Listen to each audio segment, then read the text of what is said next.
Sering sakit kepala tiba-tiba. Ini penyebabnya. Kurang tidur. Memiliki jam tidur tidak beraturan dan kurang dari 5 jam. Pastikan lebih hati-hati.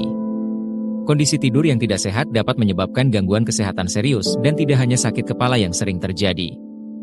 Stres. Stres sudah terbukti dapat menyebabkan lemas dan juga pusing kepala.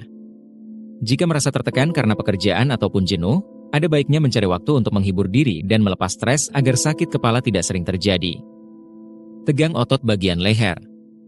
Masalah postur duduk dapat berubah menjadi tegang otot dan menjadi penyebab sakit kepala. Lama kerja di kantoran, lama bekerja di depan komputer dan kebiasaan duduk yang tidak benar dapat menjadi akar permasalahan ini. Masalah sirkulasi darah. Mulai dari cedera, penyempitan pembuluh dan bahkan masalah genetik pembuluh darah di otak. Kenapa sering sakit kepala bisa disebabkan masalah sirkulasi? Hal ini berhubungan dengan distribusi oksigen ke otak yang tidak cukup dan dapat menyebabkan pusing. Trauma kepala. Trauma pada kepala sangat berbahaya. Bisa berupa pembengkakan ringan sampai pecah pembuluh darah. Jika pernah cedera kepala dan sakit kepala tajam, segeralah ke dokter untuk pemeriksaan lebih serius. Mengalami hipertensi. Masalah tekanan darah tinggi sudah terbukti dapat mempengaruhi banyak kondisi tubuh. Mulai dari rasa lemas, stroke dan sering pusing adalah contohnya.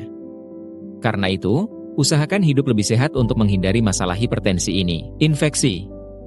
Infeksi serius yang sudah mempengaruhi syaraf akan mudah menstimulasi otak. Pada umumnya, infeksi serius ini hanya dialami penderita masalah imunitas. Contoh saja AIDS dan leukemia. Karena itu, pastikan segera periksa ke dokter jika mengalami luka yang tidak kunjung sembuh. Efek samping obat berat.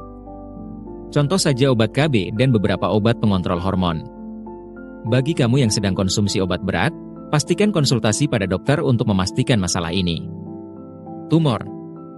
Tumor yang berkembang di otak dapat menjadi penyebab sering sakit kepala.